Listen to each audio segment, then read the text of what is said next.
paz do Senhor Jesus. Tudo bem?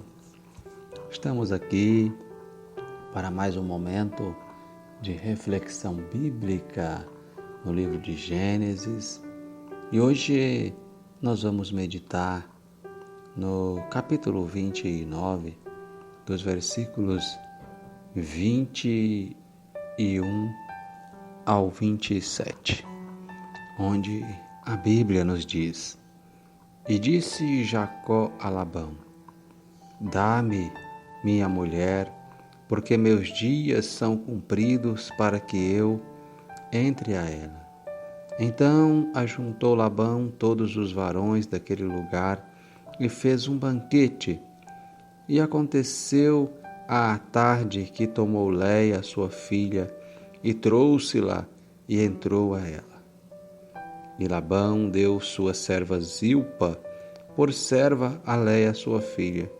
E aconteceu pela manhã ver que era Léia, pelo que disse a Labão: Por que me fizeste isso? Não te tenho servido por Raquel? Por que, pois, me enganara? E ele disse: Não se faz assim no nosso lugar, que a menor se dê antes da primogênita. Cumpre a semana desta, então te daremos também a outra, pelo serviço que ainda outros 7 anos servireis comigo. Quando nós chegamos a esse texto de Gênesis 29, o meu coração fica partido ao ver esta cena de tamanha injustiça acontecendo com Jacó. Mas quando nós olhamos para o contexto, nós começamos a entender por que essa situação acontece com ele.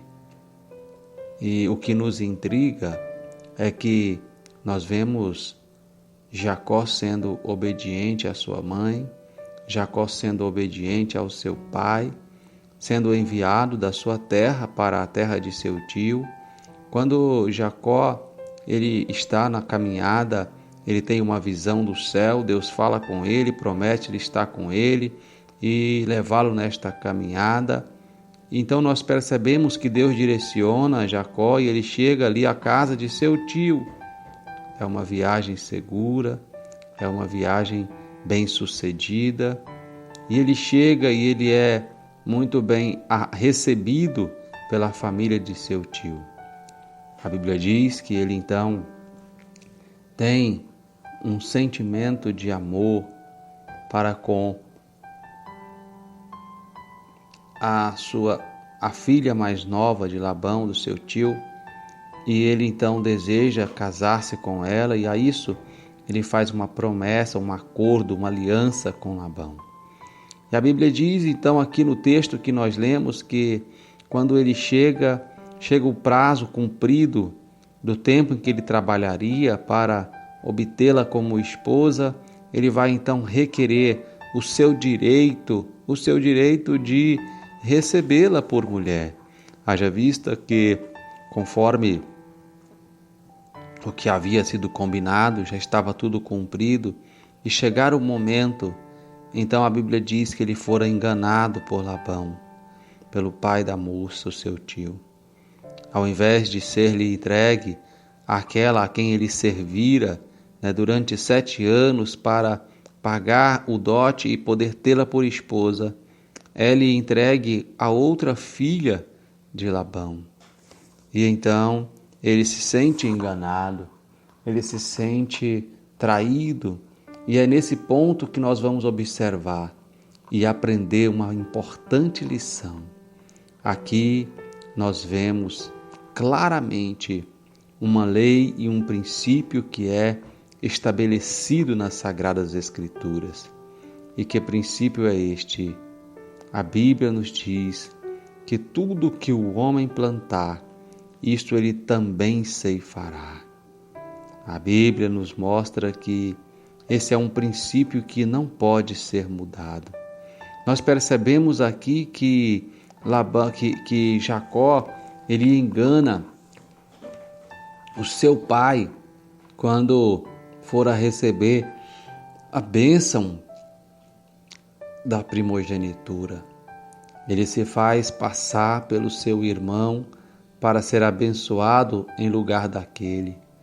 Mas o que nós percebemos aqui é que após este acontecimento, várias coisas ruins aconteceram na vida dele, como por exemplo, ele ter que sair de casa, ficar afastado de seu pai, de sua mãe.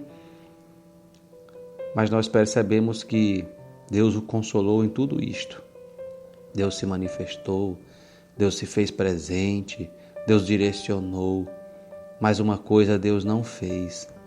Deus não impediu que esta semente que Jacó plantara viesse a frutificar na sua vida. E agora nós vemos Jacó colhendo amargamente este fruto desta semente que ele plantara e agora estava tão difícil de colher.